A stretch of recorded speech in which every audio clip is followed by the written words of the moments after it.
Do you feel a shiver up your spine from fear? Yes, it's another story from the Nightshade diary. You know what that means. Check under the bed and make sure no one or nothing is there. Is the closet door securely shut? Then leave your disbelief behind. Amp up your imagination and hang on tight for another ride into terror and mystery. And like all good horror stories, just imagine it's a dark and stormy night. And remember, screaming like a little girl is permitted.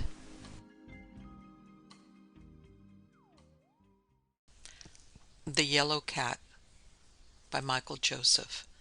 It all began when Gray was followed home, inexplicably enough, by the strange famished yellow cat. The cat was thin, with large intense eyes which gleamed amber in the forlorn light of the lamp on the street corner.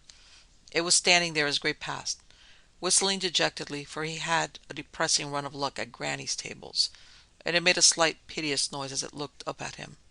Then it followed at his heels, creeping along as though it expected to be kicked unceremoniously out of the way.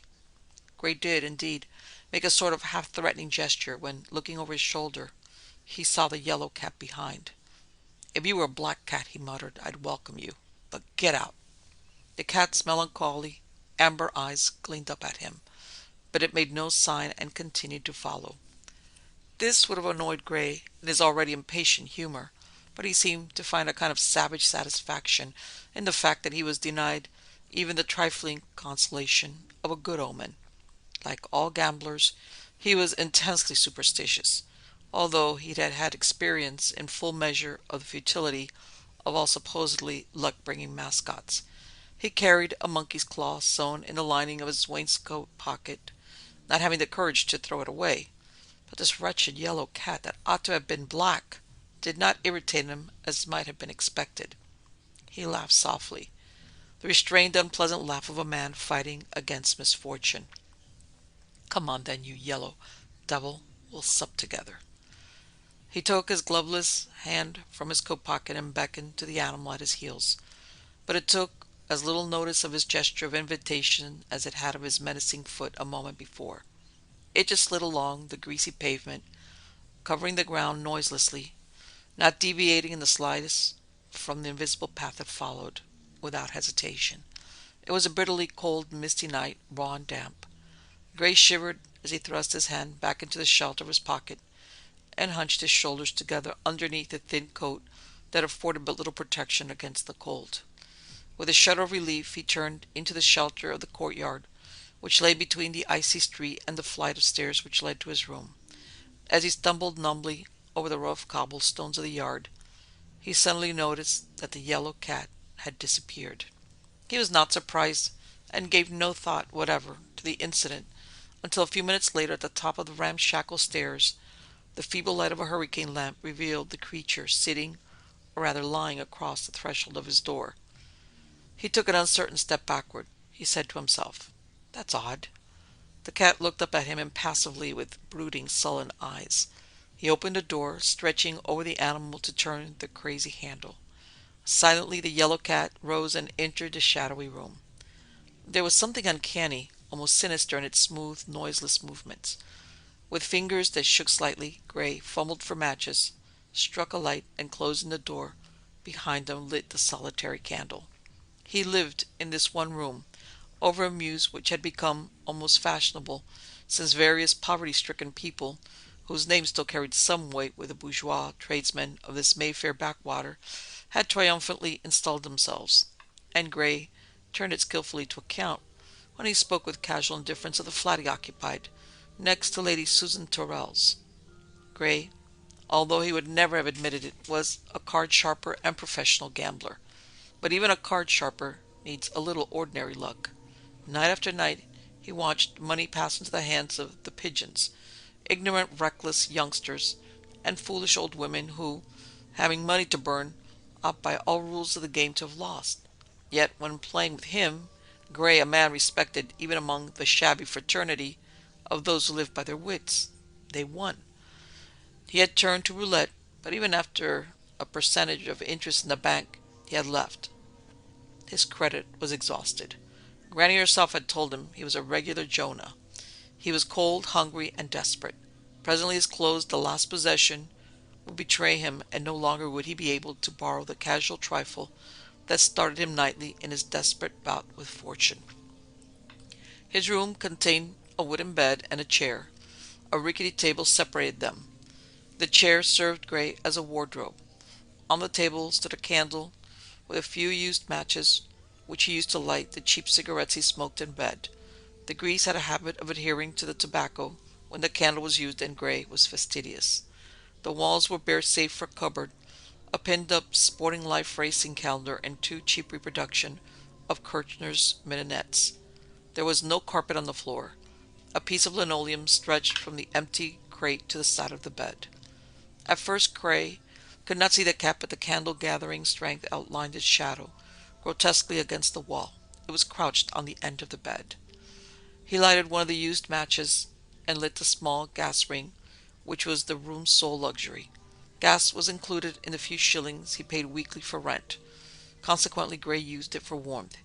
He seldom used it to cook anything, as neither whiskey, which he got by arrangement with one of Granny's waiters, bread, nor cheese, which formed his usual diet, required much cooking. The cat moved and jumped noiselessly onto the floor, cautiously approached the gas ring, by the side of which it stretched its lean yellowish body. Very softly but plaintively it began to mew. Gray cursed it. Then he turned to the cupboard and took out a cracked jug. He moved the bread onto his own plate and poured out the little milk it contained in the shallow bread plate. The cat drank, not greedily, but with the fierce rapidity which betokens hunger and thirst. Gray watched it idly as he poured whiskey into a cup. He drank and refilled the cup. He then began to undress carefully in order to prolong the life of his worn dinner jacket. The cat looked up. Gray, taking off his shirt, beneath which, having no vest, he wore another woolen shirt, became uncomfortably aware of its staring yellow eyes. Seized with a crazy impulse, he poured the whiskey from his cup into the remainder of the milk in the plate. "Share and share alike," he cried. "Drink you." Then the yellow cat snarled at him. The vilest loathsome sound, and Gray for a moment was afraid. Then he laughed, as if at himself for allowing control to slip, and finished undressing, folding the garments carefully and hanging them on the chair.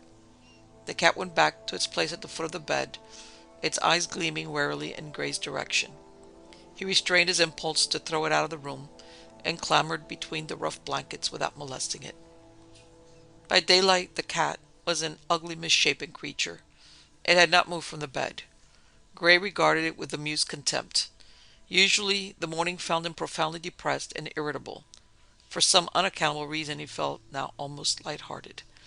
He dressed, counted his money, and decided to permit himself the luxury of some meager shopping in the adjacent Warwick Market, which supplied the most expensive restaurant proprietors with the cheapest food.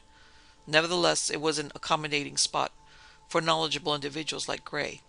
The cat, still crouching on the bed, made no attempt to follow him, and he closed the door as softly as its erratic hinges would allow, aware that the cat's eyes still gazed steadily in his direction. In the market he obeyed an impulse to buy food for the cat, and at the cost of a few pence added a portion of raw fish to his purchase. On the way home he cursed himself for a fool, and would have thrown the fish away, the clumsy paper wrapping having become sodden with moisture, when he was hailed by a voice he had almost forgotten. "Gray, just the man I want to see." Gray greeted him with a fair show of amiability, although, if appearance were any indication, the other was even less prosperous than himself. He too had been an habitué of Granny's in the old days, but had long since drifted out on the sea of misfortune. Despite his shabby appearance, he turned to Gray and said, "You'll have a drink?" Then, noting Gray's dubious glance, he laughed and added, "It's on me all right. I've just touched lucky." A little later Gray emerged from the public house on the corner, the richer by £5, which the other had insisted on lending him in return for past favors. What exactly the past favors had been, Gray was too dazed to inquire. As far as he could recollect, he had always treated the man with scant courtesy. He did not even remember his name. He was still trying to remember who the man was when he climbed the stairs. He knew him well enough, for Gray was on the type who never forgets a face. It was when his eyes lighted on the yellow cat that he suddenly remembered. The man was Felix Mortimer, and Felix Mortimer had shot himself during the summer. At first Gray tried to assure himself that he had made a mistake. Against his better judgment, he tried to convince himself that the man merely bore strong resemblance to Felix Mortimer. But at the back of his mind, he knew. Anyway, the 5-pound note was real enough. He methodically placed the fish in a saucepan and lit the gas ring. Presently the cat was eating in that curious, deliberate way it had drunk the milk the night before. Its emaciated appearance plainly revealed that it was starving, yet it devoured the fish methodically, as though now assured of a regular supply. Gray, turning the 5-pound note in his hand, wondered whether the cat had after all changed his luck. But his thoughts kept reverting to Felix Mortimer. The next few days left him in no doubt. At Granny's that night Fortune's pendulum swung back unmistakably. He won steadily. From roulette he turned to chemin de fer, elated to find that his luck held good. "Your luck's changed with a vengeance," said one of the regulars of the shabby genteel saloon. "With a vengeance," echoed Gray, and paused, wondering with the superstition of the born gambler if there were significance in the phrase. He left Granny's the richer by 200-odd pounds. His success was a prelude to the biggest slice of luck, to use his own phrase, that he had ever known. He gambled scientifically, not losing his head, methodically banking a portion of his gains each morning, planning, scheming, striving to reach that high water mark at which, so he told himself with a gambler's time-worn futility, he would stop and never gamble again. Somehow he could not make up his mind to leave the poverty-stricken room in the fashionable mews. He was terribly afraid it would spell a change of luck. He tried to improve it, increase its comfort, but it was significant that he bought first a basket and a cushion for the yellow cat, for there was no doubt in his mind that the cat was the cause of his sudden transition from poverty to prosperity. In his queer, intensely superstitious mind, the yellow cat was firmly established as his mascot. He fed it regularly, waiting on it himself as though he were its willing servant. He made a spasmodic attempt to caress it, but the cat snarled savagely at him, and frightened, he left it alone. If the cat ever moved from the room, he never saw it go. Whenever he went in or came out, the cat was there, watching him with its gleaming amber eyes. He accepted the situation philosophically enough. He would talk to the cat of himself, his plans for the future, the new people he met, for money had speedily unlocked more exalted doors than Granny's. All this in the eloquence derived from wine and solitude. He would pour out into the unmoved ears of the cat, crouching at the foot of the bed, and then, without daring to speak of it, he would think of Felix Mortimer and the gift that had proved the turning point of his fortunes. The creature watched him impassively, contemptuously indifferent to his raving or his silence. But the weird menage continued, and Gray's luck held good. The days passed, and he became ambitious. He was now within reach of that figure which he fondly imagined would enable him to forsake his precarious existence. He told himself that he was now to all intents and purposes safe, and he decided to move into more civilized and appropriate surroundings.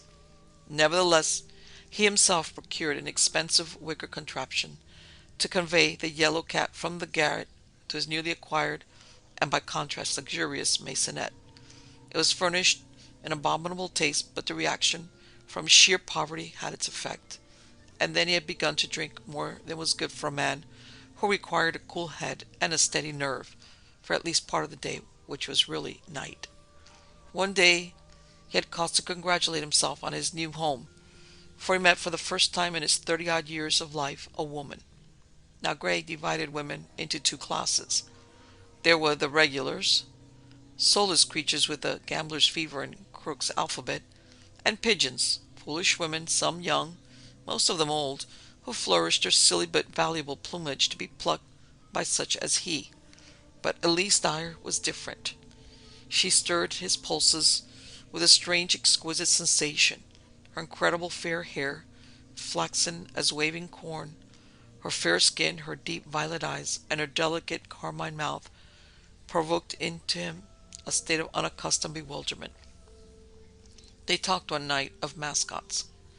Gray, who had never mentioned the yellow cat to a soul, whispered that he would, if she cared, show her the mascot that had brought him his now proverbial good luck. The girl agreed with eager enthusiasm to his diffident suggestion to go with him to his flat, and he, in his strange simplicity, stammered that she would do him an honor. He had forgotten that Elise Dyer knew him for a rich man. Elated by his triumph, he paid her losses and called for champagne. The girl plied him skillfully with wine, and presently he was more drunk than he had been since the beginning of his era of prosperity. They took a cab to the flat. Gray felt that he had reached the pinnacle of triumph. Life was wonderful, glorious. What did anything matter now? He switched on the light and the girl crossed his threshold.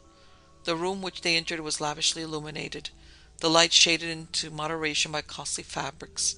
The room, ornate and over-furnished, reflected money. The girl gave a gasp of delight. For the first time the cat seemed aware of something unusual. It stretched itself slowly and stood up, regarding them with a fierce light in its eyes. The girl screamed. "For God's sake, take it away," she cried. "I can't bear it. I can't be near it. Take that damned cat away," and she began to sob wildly, piteously, retreating towards the door.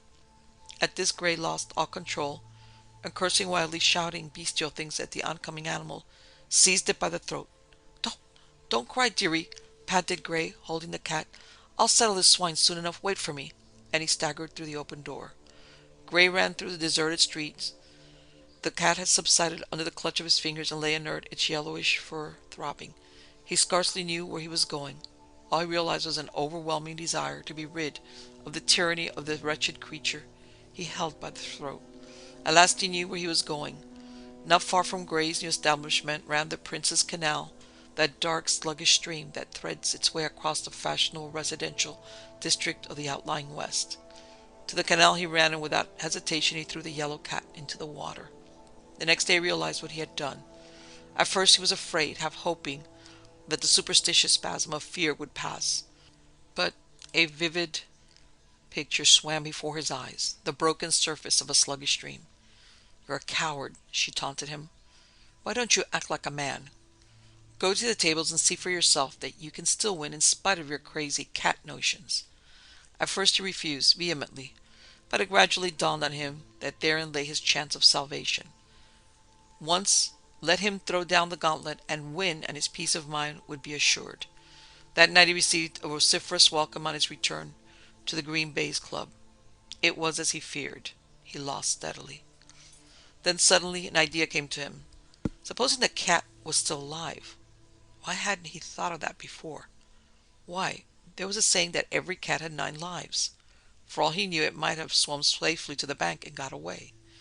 His feverish impulse crystallized into action. He hurriedly left the club and beckoned urgently to a passing taxicab. After what seemed an interminable delay, he reached the spot where he had madly flung the cat away from him. The stillness of the water brought home to him the futility of searching for the animal here. This was not the way to set to work. The thing preyed on his mind in the days that followed. Exhaustive inquiries failed to discover the least trace of the yellow cat. Night after night he went to the tables, lured there by the maddening thought that if only he could win, he would drug the torment and be at peace. But he lost. And then a strange thing happened. One night, returning home across a deserted stretch of the park, he experienced a queer, irresistible impulse to lift his feet from the grass and make for the gravel path. He resented the impulse, fought against it. It was cold and worn out, and by cutting across the grass, he would save many minutes of wearying tramping. But the thing, like a mysterious blind instinct, persisted, and in the end he found himself running, treading gingerly on the sodden grass. He did not understand why this had happened to him. The next day Gray did not get out of his bed until late in the afternoon. He crossed the room in search of his dressing gown, and caught sight of himself in the glass of his wardrobe.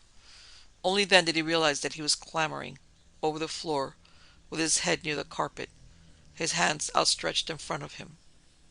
He stood upright with difficulty and reached a shaking hand for brandy.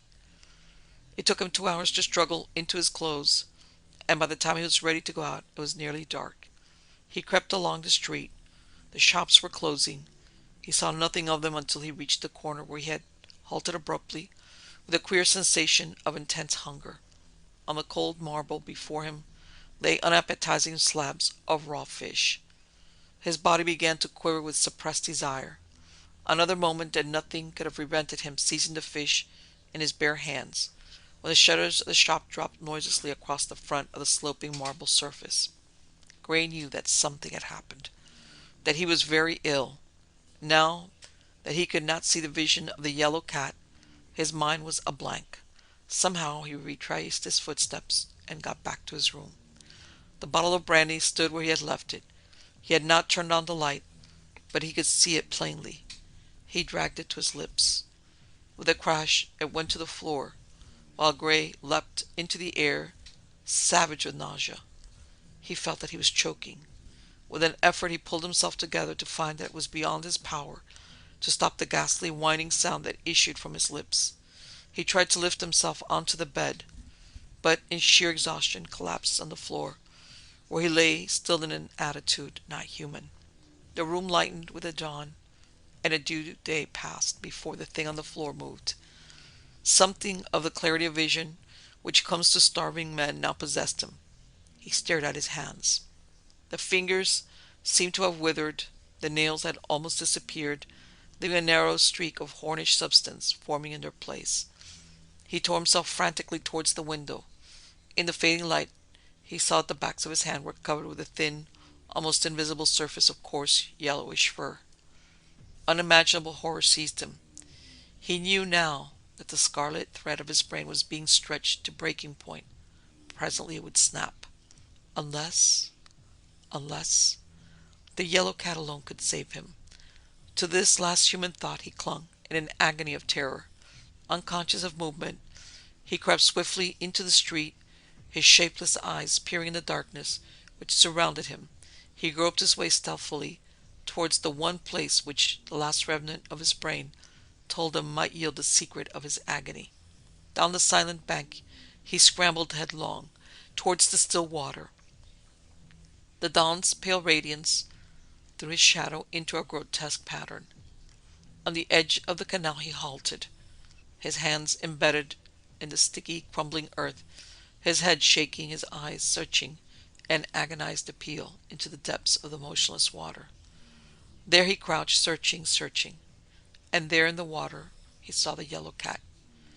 He stretched out the things that were his arms, while the yellow cat stretched out its claws to enfold him in the broken mirror of the water. Unburied Bane by N. Dennett. It all began, said Francis Winthrop, when I was led by my husband excitedly over 3.5 miles of wet moor to inspect the old farm he had recently discovered. It was not only the fact that it was incredibly lonely, was at least 200 years old and probably possessed, as he explained it with enthusiasm, Lord knew what queer history, but it was, though dilapidated to a degree, occupied by an old scrag of a woman, whom he declared gave him the shivers. Beyond demurring mildly that neither could possibly interest me to the extent it did himself, I consented to tramp along to see the farmhouse and its grim-sounding occupant.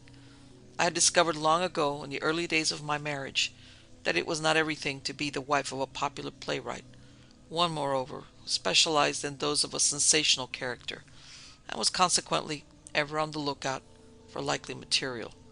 I realized that for some months now his pen had been idle, that possibly through overwork or lack of change, no themes had come to his harassed brain except those which had been used countless times before. Here in the old farm he had found the necessary impetus. He declared the very look of the place inspired him, that if he could only obtain admission, he was sure he would find his plot already made within its four walls. Further, no better to soak in its atmosphere suggested that we occupy the place ourselves until such time as the play was written, providing of course the old woman now living there was agreeable. There was a village of a sort 1/2 mile away, and probably she would be only too glad to move there, he said, unless as an alternative she agreed to stay and do for us, while letting us have a room or two for consideration. I was against it from the first, but seeing him so eager and hopeful and dreading a continuance of his moody irritability, the restless pacing and sleepless nights, while he vainly pursued the elusive idea, I forbore to mention how much I disliked the project. For myself, I first saw many hours of loneliness and boredom. One afternoon in late September, then, we set off, not from my point of view, what one might call a promising beginning. Oliver strode on rapidly, impatient to be there, scarcely noticing how I stumbled over the heathery ground. At length, after what seemed hours, we climbed a rise of the moor, where beyond, in a shallow basin of desolate land, showed the shale roof of a building, its lines half obliterated in the failing light. "Is that the place?" I asked, my heart sinking inexplicably. Oliver ran down the curve and stopped before a broken-down gate covered with lichen. Out of the shadows the farm arose in a chaos of neglect and decay. Hideous fungus was growing everywhere, between the chinks of the cobblestone, on the rotten and broken fences. Even the walls of the farmhouse itself were smeared with curious green vegetation, while the rock moss flourished on its roof. Trunks of old apple trees in an orchard beyond were grey with lichen and twisted by age into fantastic shapes. In the moor twilight, which was creeping up cold and cheerless, with strange ominous streaks of color where the sun had gone down, it was a dreary, desolate place. I drew back. An indefinable fear possessed me. "I won't go in," I said, in a rather shaking voice. "Rubbish, Francis. Why on earth not?" demanded my husband. He climbed determinedly over a tumble-down wall and stood at what had once been the farmyard, now a rat-infested wilderness. A pool to one side was green with slime, and sodden straw lay littered about in heaps. The farmhouse, a low, squat building, whose ancient roof sagged and hummed crazily in a last effort to avoid slipping off bodily, with its close-shut door and secretive-looking window, appeared dead and deserted amid its army of strange and hideous weeds. I could see, as Oliver stood staring, that he was frankly reveling in it all, in its possibilities for the production of a real thriller. And indeed, what with its dismal and forsaken appearance, its air of sinister and brooding quiet, its very situation, hidden away there in the vastness of the moor, with only the owls and the conies for any sign of life, even I, who am no dramatist, could understand the attraction it held for Oliver. Meanwhile, I stood beside him, protest in every line of my body. A chilly wind sighed and whispered about our cars, and stirred the few stunted bushes growing against the crumbling walls. It was unbelievably lonely. "There's that old harridan who's living in the place at present. What about knocking her up and getting her to show us over tonight?" Oliver proposed enthusiastically. It was with, I knew, a mental picture of the posters outside a well-known London theatre announcing Oliver Winthrop's new success that he raised his hand and knocked loudly on the door, set so deep in a porch as to be almost invisible in the growing darkness. The echo died away in a series of muffled responses. We waited, and 5 minutes passed away, 10, and still no one came. Then, just as Oliver was going away disappointed, the door silently opened the width of an inch or two. Someone made a mumbling inquiry as to what we wanted. Oliver asked might he and his wife step in and rest for a moment, as both were tired with walking over the moors. There was no reply, but a face, white and curiously vacant, appeared round the narrow opening and peered closely into ours. Apparently satisfied with what it saw there, the door was opened a fraction wider and we were motioned to come in.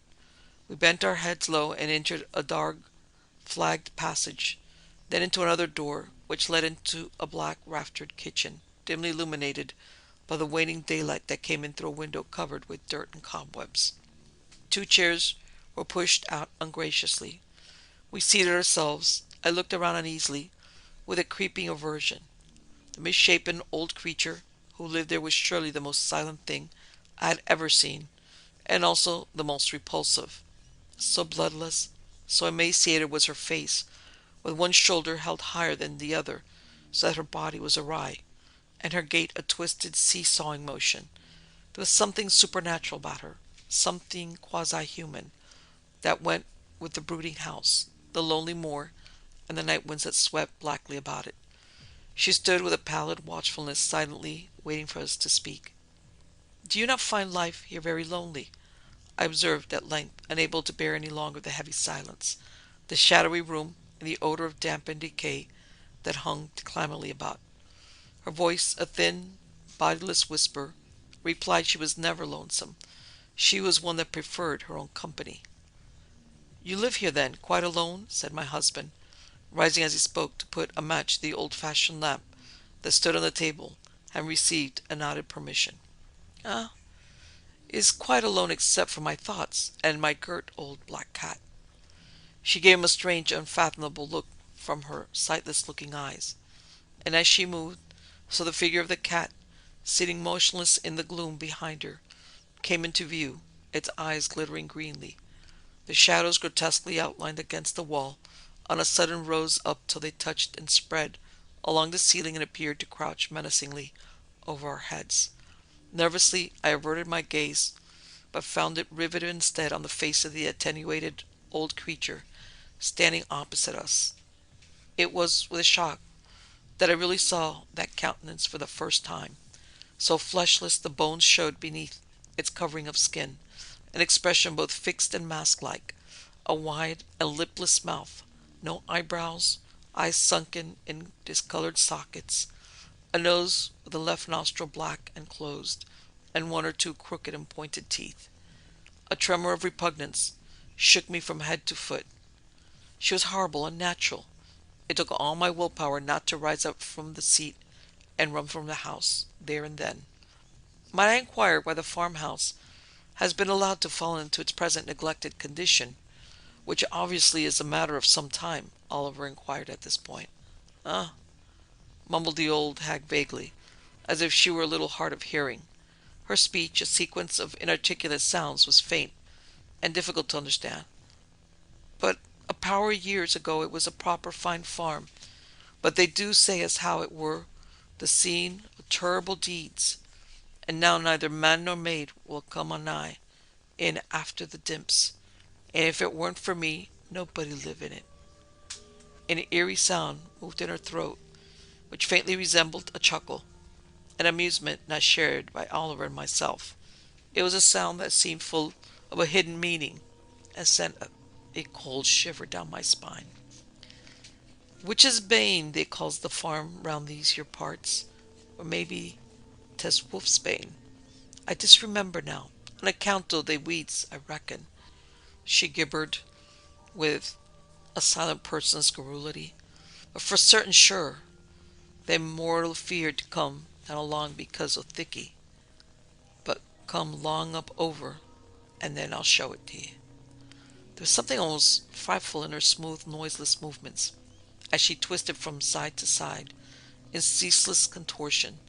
So substantial was she seemed merely the envelope that covered a thing of skin and bones.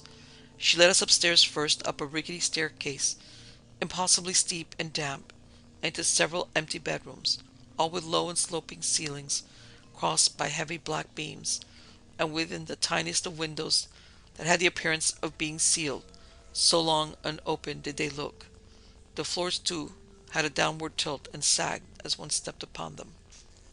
With our shadows now weirdly elongated to an exaggerated height, and now dwindling down to nothing as we wandered through the musty-smelling house, the eerie old woman like a distorted shadow herself. It was daunting to a degree. I followed shrinkingly, with a fear none the less real for being non-susceptible to definition. I could see, however, that it would be useless to appeal to Oliver. By the excited way his eyes shone, he was resolved more than ever to put his crazy plan into execution. To imagine living in this ghostly place even for a day filled me with horror. Down the stairs we creaked again, and into what had once been the farmhouse parlor, a room rather long and low. The smell of damp and moldiness which pervaded it was made more apparent by the wooden window shutters that were tightly shut on the outside. The ceiling, bisected by heavy oak beams, was discolored and dropping off in places with mildew, while ancient paper hung and rotted from the walls. There was a broad window seat with low wide windows which, when open, gave on to a stretch of moorland extending as far as the eye could see, and there on the hill, grinning at me, was— I started back all at once, uttering a startled exclamation. It was an object so unexpected to see there, and yet so in keeping with this room, with the strange house that lodged it. I rubbed my hands, the slim white fingers that had touched it, with fastidious distaste. I have ever hated touching anything that is not fresh and sweet and clean. Not that this thing on the windowsill was not clean. It was as clean as age and decay could make it. Yellow and smooth, it shone almost as if polished with oil. A broken, weather-beaten skull. Extremely old, it was certainly human, the forehead being very low and badly proportioned. Oh, ha, ha, ha! Nothing to be afraid of now. Again that unpleasant sound agitated the ancient creature's throat. But a famous witch she were. There's folks would do mind even now, how pigs and cattle died quick and mysterious like, if her were offended, and no amount of salt round the sties and barns would avert it neither. Oliver pricked up his ears. I too listened with a half-willing, half-fascinated interest. The story of witchcraft of a less matter-of-fact age was strangely compelling. The odious old creature appeared to delight in it, liked to dwell on all the things that were ghoulish and horrible, the influence of the evil eye, the propitiating of the powers of darkness, and so forth. Ah, Mally Rye were her name, and her were done to death, drowned alive or summat, in the days of King George. But Arthur were dead, her wouldn't remain quiet. The most scarifying groans and screeches was heard. Her had died cursing anyone what should bury in, and sworn that if one kept within the walls of the house where her had lived in life, her spirit would make it uninhabitable, like for human beings. Well, in course of time her wearied away, and only the skull were left. But mindy, she went on with a kind of eldritch enjoyment. But mindy, it must never be disturbed, for if 'tis terrible sounds are said to be heard, and accidents, storms, fires, and calamity has followed as naturally as sun after rain. There is some new tenants here to once. They buried in for 3 days, and here it has remained, as 'tis likely to do for several more centuries. Delighted with this macabre recital, and more excited over his discovery of the old farm than ever, Oliver now eagerly voiced the plan that he had in view from the moment we entered the place. The ghastly old creature proving more amiable than he had hoped for, possibly the amount of the sum he offered having something to do with it, arrangements for our occupying 1 or 2 rooms were very soon completed with satisfaction on all sides but mine. The suggested staying at the farm was a thing I dreaded beyond words. Something outside myself warned me that it was direst folly we were contemplating. It is madness. Nothing but disaster will come of it, I told Oliver, with the conviction of a presentiment. He, however, merely reiterated his belief that here in the old farm lay the nucleus of one of the best thrillers he had yet done, that he had an idea already, and was all impatience to be settled in and the play begun. As broken and lichen-grown gate closed behind us once more, and we started on our homeward tramp over the now dark moors, something made me look back. The rain had ceased, and in the light of a half-moon I saw the wizened figure of the old woman, the cat beside her, standing in the doorway, looking after us, an evil and peculiarly malign grin twisting her lipless mouth. At first the presence of the skull in the window still did not trouble me to the extent I had feared, but after all, what harm could an old broken skull do anyone? To be sure, it was not particularly pleasant, but since it was a custom, I endeavored to conquer my nervous fear of it. Oliver, busily at work behind a closed door, surrounded by sheets of manuscript, was absorbed and abstracted. However, from his look of satisfaction, I knew the play was shaping well. Judging from its title, The Death-Dealing Skull, it promised to be all that the lovers of thrills desired. I was almost as much startled as relieved to discover no presence of Aunt Skegg, that strange personality, anywhere about. The house was left entirely to ourselves. It occurred to me that possibly she had thought better of her original intention, and had, after all, repaired to the village, if such it could be termed, until we should have departed, and our home once more be left to its former undisturbed quiet and solitude. I did indeed make a tentative inquiry from one or two of the cottagers there, but I was stared at so clearly with such startled attention that I didn't pursue the subject further. Beyond eliciting the information that Witchbane Farm hadn't been lived in for years, as far as any of them knew, that the last tenant had committed suicide, and that neither love nor money would induce any of them to put so much as their noses inside of it, I returned on the whole rather more perplexed than before. Came russet October. The bare moorlands, spread with gold and purple, bloomed anew under the spell of an air crisp with the first frost. I walked for miles each day, delighting in the exercise and the newborn beauty around me. However, the days passed, and November brought with it chill, sobbing rain and empty hours, and I was confined to the house, and the doors were shut to the wind's will, the open sunshiny air and the blessed freedom of the moors. Dank and miserable, they stretched before the farm in an endless, pool-sodden waste. How dark it was now in the house always. Even what little sun there was had no entrance, and the owls, always the owls, to haunt me with a mournful crying. Immersed in his work, Oliver noticed nothing of this, did not notice how slowly and imperceptibly, as I passed hour upon lonely hour in the musty-smelling parlor, the sight of the skull, lying there in its accustomed place, began to be more than I could stand, so that I could view it only with a sense of rather absurd horror. How its eye holes, inky and horrible, bored into my own, its mouth grim and wry, the broken, irregular teeth, the low criminal-looking forehead. I both feared and loathed it. Always it appeared to grin evilly and maliciously at me, as though at some obscene jest. A night came that had set in early. I was alone, as if no one were in the house, so silent was the room, the farm. Outside, the wind pressed against the windows. An old tree in the yard adjoining creaked and groaned with a straining of leafless boughs, and tapped on black panes with phantom fingers.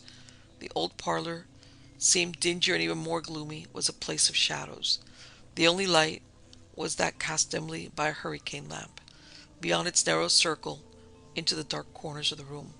I dared not look lest nameless things should stir and leap upon me. I trembled at every creak, awaiting with a dreadful anticipation for the very door to open silently towards me and disclose who knew what shocking spectacle. And when the long drawn-out hoot of an owl echoed in a tree outside, I sprang to my feet, shuddering violently. In the jumping flame of the lamp, a shaft of light danced now here, now there, over the gruesome skull, lighting up the eye-holes and heightening the effect of sinister and sardonic amusement. I must have partially lost control of myself, or at least of my better judgment, before I quite realized what I was doing, despite its alarming reputation for resenting either its removal or any indignity done to it. I had seized the loathsome thing quickly and thrust it out of sight in a dark cupboard. That night Oliver and I were awakened by a sound of weird, unearthly screaming that droned on and on, low, unceasing, and maddeningly monotonous. There was something terrible, something mysteriously awful in the sound, as if dead hopes and utter despair were being voiced, as if numberless souls in torment were circling in the black air above the farm, and were wailing and crying their anguish through the keyholes. I listened, quailing in my bed, not daring to confess what I had done. Oliver declared it was wind, for such a storm was raging of wind and thunder as set all the doors banging and the windows rattling. Sleep was made impossible. A little towards dawn, secretly, I restored the skull to its place. Anne Skegg, whom, strangely and unexpectedly, I encountered in one of the flagged passages, gave me a look from which I fled. There was such malevolent amusement in it. And now, from this time, Anne Skegg never left the house. It was as though she mistrusted me, as if she feared for the safety of the skull, and constituted herself its guardian. She appeared even more vague, more attenuated than before, and even more silent. A subtle difference in her both perplexed and intimidated me. Her jaw was never still, her whole person shook from either old age or extreme cold, and up the front of her gown of an outmoded fashion with which I was familiar and yet could not place, extended a curious green stain. The mere sight of that twisted, contorted figure with its sideways dripping walk, its long, lanky hands creeping, drifting rather, about the passage and up the stairs, sent a shuddering dread through every nerve of my body. At this time, so great was a peculiar revulsion she inspired in me, in an effort to avoid her, I tramped for miles over the soaked and desolate moors. I began to entertain the most appalling notions, to question whether, like Lazarus, one who has always been dead could return alive from the grave. The touch of her fingers was cold and slimy, while I feared her smile more than anything in the world. I tried to voice my nightmare horrors to Oliver, but unfortunately, alas, he could not, or would not, understand, regarding them merely as the fancies of hysteria.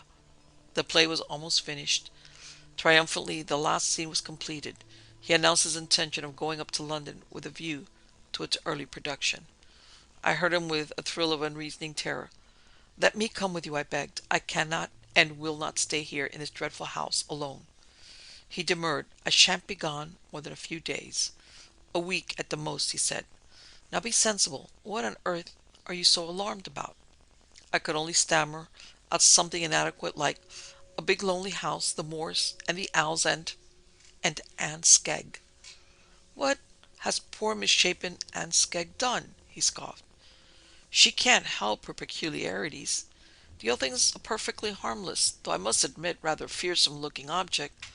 No, no, Francis, you stay here. I'll be back in no time, and then we'll clear off, have a holiday. Switzerland, the Riviera, how about it? I feel it in my bones the play will create a sensation." He went. In the evening a few hesitating flakes of snow hovered in the air, which before long thickened into a blizzard, continuing all night. I woke to find the farmhouse as a belagged town, snowdrifts standing halfway up the doors and up to the window ledges, the rooms filled with a strange unreal light, and the house encompassed about by that unearthly hush which snow inevitably brings. Roads, even hedges, had vanished, so that there was no means of getting out, and no possibility of holding communication with the outside world. There was only Aunt Skegg for company, and the skull grinning eternally in its place on the window sill. The time went by. I became aware of a sense of evil in the farmhouse, an atmosphere so particularly strong in the dismal, mouldy-smelling parlor that I could not only feel it but almost see it, and against which I struggled vainly and ineffectually. Dreams haunted me day and night. I grew perceptibly haggard and wild-eyed, jumping at every sound. Each day I became more terrified of the awful thing that was Anne Skegg. An aura of unspeakable malfeasance hung about her like a black cloud. I became convinced that whatever it was that animated the old wizened troll of a creature, it was some unhallowed thing. A cold sweat would break upon my skin, and my bones turn to water, whenever she turned upon me her peculiar, flaccid-looking eyes, in which gleamed a terrible and implacable hate. It was as if she resented my presence, as if she wished to be left alone with the ill-omened skull for which she appeared to cherish a ghastly affection. I would see her croon and gibber to it, as if it could understand, and her pass her scraggy fingers over its shiny surface, almost with a caressing movement. Impossible and fantastic as it may be, it was as though there existed a secret understanding between them, an affinity. It made my flesh creep to watch. Presently a horrible fascination took possession of me. I could not tear myself away from looking. I would creep along stealthily, to hold my breath in disgust and aversion. Anne Skegg caught me thus spying upon her one night of bitter cold. She turned suddenly, the cat beside her, and saw me standing there in the doorway. The cat, its fur rising, drew back its lips and snarled hideously and noiselessly. Anne Skegg began to move and came slowly towards me with that terrible seesaw movement, her chin mim-mumbling, her head thrust forward, her baleful eyes transfixing mine. The grimmest, most ghastly thing I had ever beheld. I stood like one turned to stone, rooted there, as by some strange power, incapable of moving a hand, of uttering a cry. The blood ran cold in my veins. My teeth chattered, my heart stopped beating. Then all at once I shrieked. Control slipped from me as she came slowly on, so I edged round the wall. My desperate fingers searched and found a weapon. Screaming wildly with all my strength, I flung the sinister skull full at the uncommon thing and its snarling beast. It fell at their feet with a dull thud and broke into several pieces. And Skegg suddenly laughed, the vilest loathsome sound. Then, and then only, I realized what I had done. Fear held me in a remorseless grip, while 101 superstitious terrors marshaled themselves before me.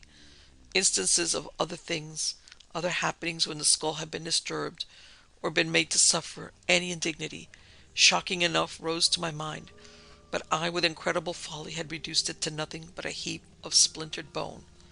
Since it had never been known to fail to punish anyone who mistreated it, I waited in shuddering anticipation for what was coming. That night I stayed awake, too frightened either to sleep or lie down, but inexplicably enough, there was no repetition of that low, unnerving screaming for which I was waiting, only an ominous silence. It was now I enacted that scene all over again, saw myself throw the window wide and with unnatural strength send the remains of the skull hurtling through the darkness to fall into the frozen pond that lay beyond. I heard, and shall never cease to hear, the small sound of splintering cat eyes cut the still air. And yet another night passed, and on the third an indescribably dreadful shrieking and wailing began, as if maddened fiends were howling aloud, in pain and derision, and were trying to force a way in from the cold and darkness outside. The terrifying noises, shrieks, and groans dwindled, died down, then rose again with tenfold velocity. There was in them this time a malevolence not present upon the first occasion. My heart thumping, I sat up in bed, clutching the clothes, thinking of the wicked stupidity that had thus released its horror upon my head. Somewhere about midnight, thinking perhaps the rush of cold air might alleviate the fever of terror that had alternately chilled and heated my body, I got out of bed to open the window. I shut it with a slam, near to fainting. There in the blackness, not 20 yards above me, I heard a strange, unholy commotion going on. Wind was racketing round the four quarters of the house. Owl screeched, thunder pealed, trees' opaque shadows swayed and groaned. A dog far off howled mournfully, as if someone were dead. The whole world of night, unusually awake and agitated, a waning moon, until then obscured, suddenly showed a wan face behind the clouds, as they scurried panic-stricken across the sky, and upon this dark shadows met, and parted again with an awful riot of nocturnal clamor, finally sweeping downwards to the ebon surface of the pond, which glimmered a faint silver. Where the moonlight touched it, they rose with what looked like jagged pieces of bone in their hands, which they let fall again with maleficent laughter, shrieks, and groans. Suddenly, as I watched, one of the shadows that danced round and about the pool, and reeled to the blattering wind and the thundering peals, detached itself and rose slowly out of the pond, and dripping passed through the door of the farmhouse. With my hair rising upon my scalp, my face bedewed with cold sweat, I recognized it for the fearsome creature I had known as Anne Skegg.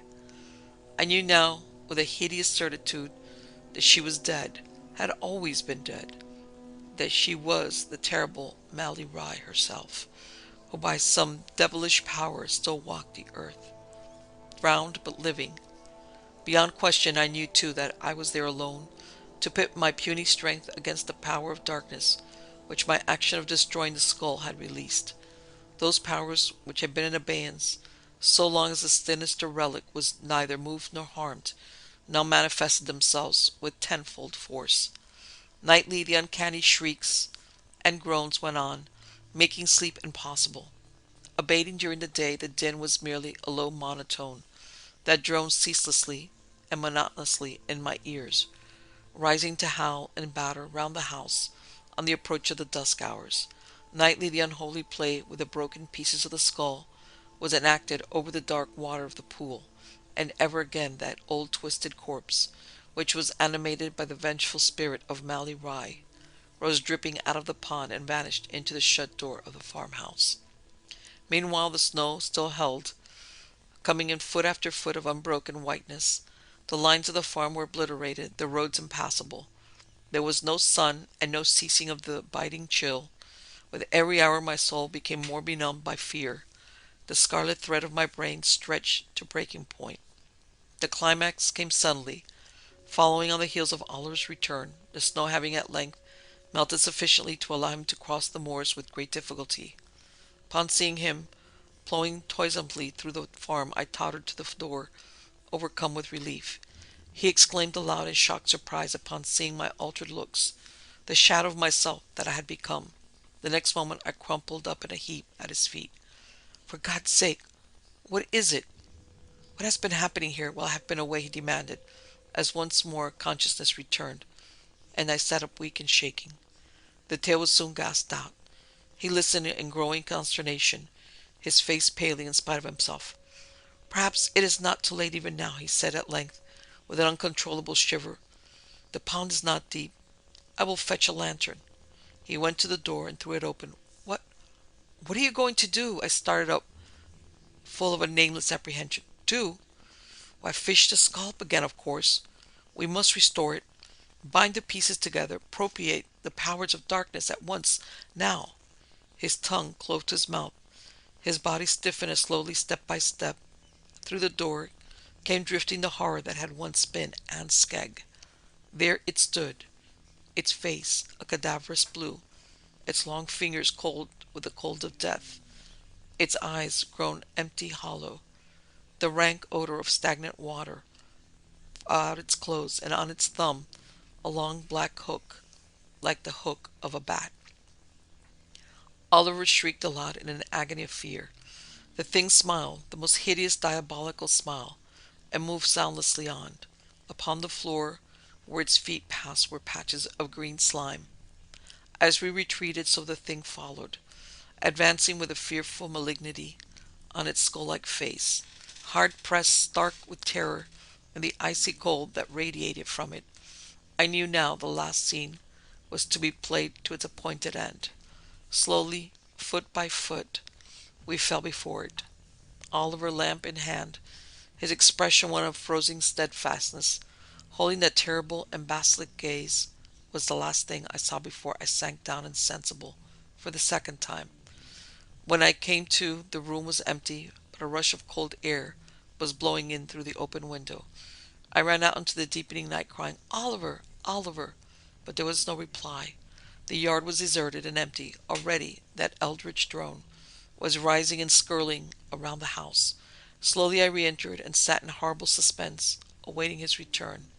Several times I went to the window and gazed into the darkness.